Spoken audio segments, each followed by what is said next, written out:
ఒక యాక్సిడెంట్ కేసును ఒక సీరియస్ నేరంగా కేసును రిజిస్టర్ చేయడం అంటే పోలీస్ వ్యవస్థలోని కొంతమంది పోలీసు అధికారులు ఏ రకమైన స్థితికి దిగజారినారో, ఏ రకంగా ఈ కూటమి ప్రభుత్వానికి ఒత్తాసు పలుకుతున్నారో, చెంచాలుగా పనిచేస్తున్నారో కొంతమంది. అలాంటి యాక్సిడెంట్ కేసునే మనం చంద్రబాబు నాయుడు మీద రిజిస్టర్ చేయాలంటే గోదావరి పుష్కరాల్లో 29 మందిని చంపినాడు. ఇది రాష్ట్ర ప్రజలందరూ కూడా ఇప్పటికీ గుర్తుంది. అదేవిధంగా ఆయన సభలు సమావేశాలు పెట్టి ఒక 10 మందిని చంపినాడు.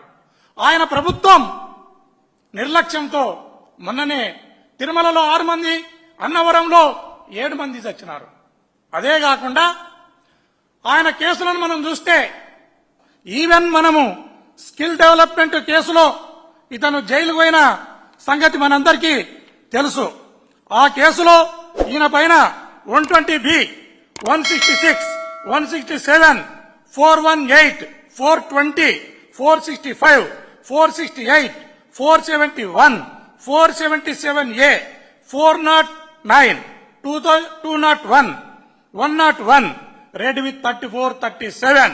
అదే కాకుండా యాంటీ కరప్షన్ బ్యూరో వాళ్ళు 13(1)(c)(d) ఈ సెక్షన్ల కింద కేసును రిజిస్టర్ చేసి ఇతన్ని జైలుకు పంపితే ఇతని రోగాలను, ఇతనుకుండే ఇబ్బందులను, ఇతనుకుండే దరిద్రాన్ని అంతా కూడా తీసుకుని పోయి కోర్టుల నెత్తిన, జైలు నెత్తిన వేసి సాగు తప్పి కన్నులొట్టబోయినట్లు బయటికి వచ్చిన సంగతిని మనమంతా కూడా గుర్తు చేసుకోవాలి.